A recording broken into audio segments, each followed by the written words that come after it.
America often gets criticized for spending per capita a relatively small portion of our GDP on foreign aid.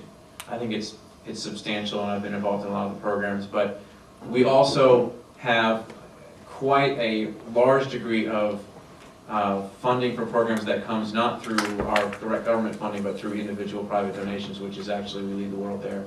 And I think we should make sure to keep in mind that a lot of people are doing some great work that's not being done at the government level, but it's being done at the below the radar level, at the person-to-person level.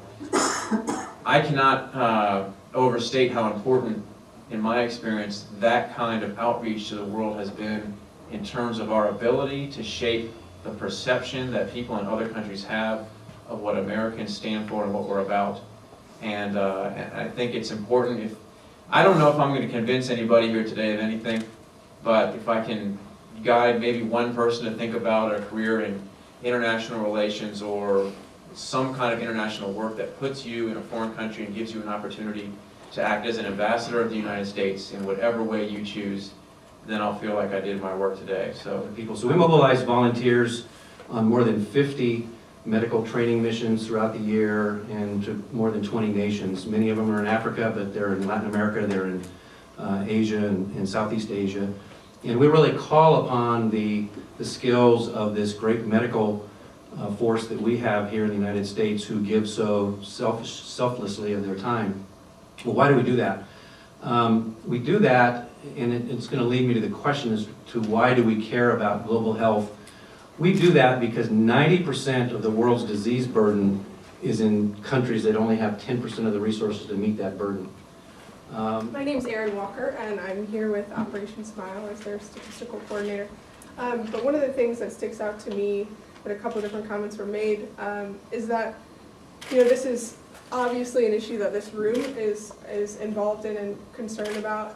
However, the people that aren't here, or I kind of am a cohort to the Midwestern background, and so regionally, or just based on a centric view that some Americans may have or not have, from both a political standpoint as well as the nonprofit organization standpoint, how do you foresee that global perspective increasing in our country, or what are some of the steps that are being taken that you think are going to be most effective?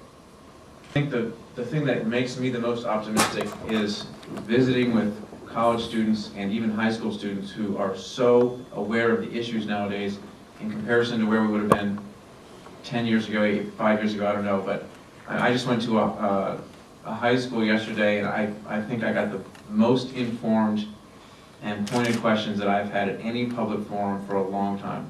I was blown away by the level of understanding that they had in issues right now. I think that this has a lot to do with the presidential campaign of last year.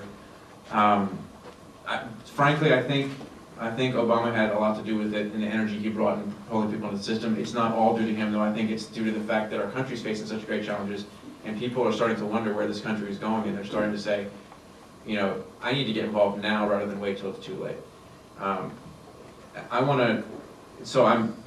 I am optimistic because of the level of involvement I start to see from young people nowadays who are going to be taking over the reins of leadership. I want to just applaud Matthew for something that he mentioned, something that the One campaign has as a theme, and that is bipartisanship. And I want to make sure I leave this thought in your minds. When we work together and put aside our party differences, we will accomplish a lot as Americans.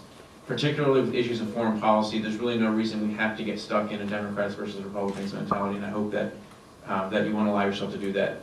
When we work together, when we work to find American solutions to the challenges facing us, we can do a lot as a country.